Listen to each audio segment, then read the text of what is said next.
عملت لحلمي عملت كثيرا وها قد حصل سهرت تعبت.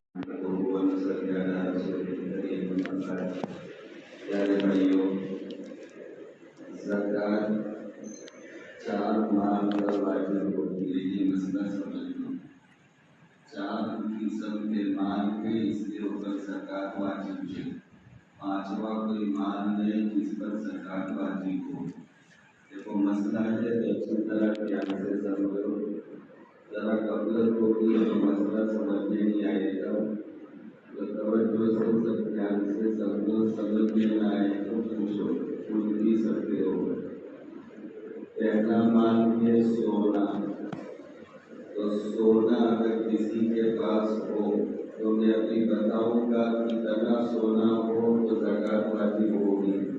تو ایک مال ہے سونا، دوسرے نمبر کا ہے چاندی، تیسرے نمبر کا ہے کیش، اور چوتھے نمبر کا تجارت اور بیپار کا مال۔ یہ 4 قسم کے مال پر زکات واجب ہے۔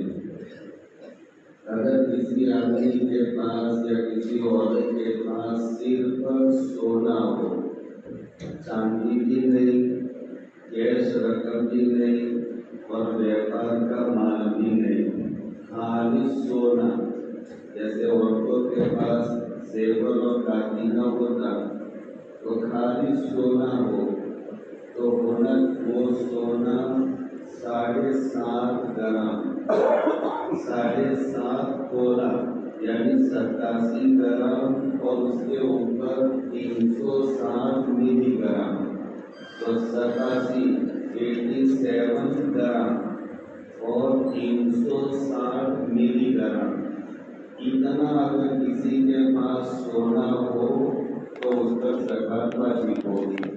اتنا مسئلہ سمجھ میں آ گیا؟ آپ سمجھے مسئلہ کتنا سونا ہونا چاہیے؟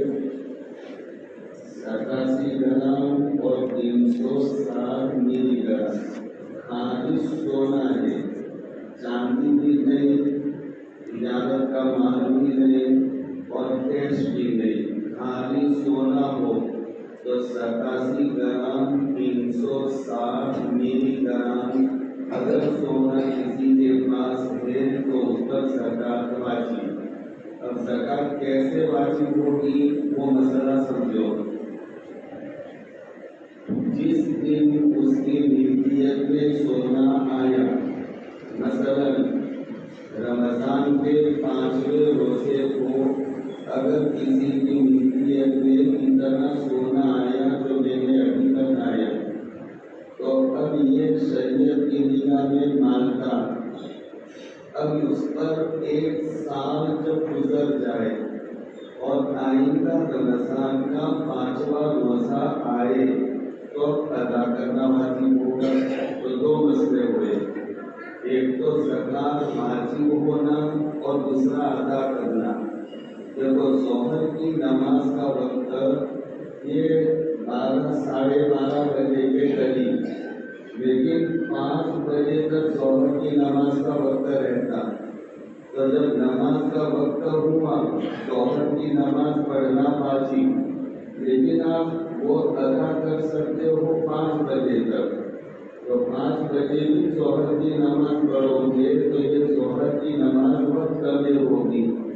ایسے جب سونے کا آپ مالک بنے، جیسے اپنی بچی کو رخصت کرتے تو بہت سے باپ اپنی بچیوں کو زیورات میں سونا دیتے، تو اگر وہ بچی کو اس نے سونا دیا 87 گرام 360 ملی گرام، تو جس دن دیا دیکھو وہ دن نوٹ کر دینا پڑے گا کہ یہ دن یعنی 5ویں رمضان کو یہ بچی سونے کی مالک ہوئی۔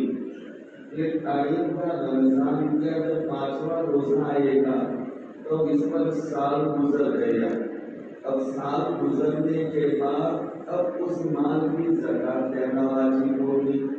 اب یہ 87 گرام کی قیمت لگاؤ، کتنی قیمت ہوگی؟ عبدالعزیز بھائی 87 گرام کی مثال کے طور پر قیمت ہوتی ہے، سمجھ لو اپنے مثال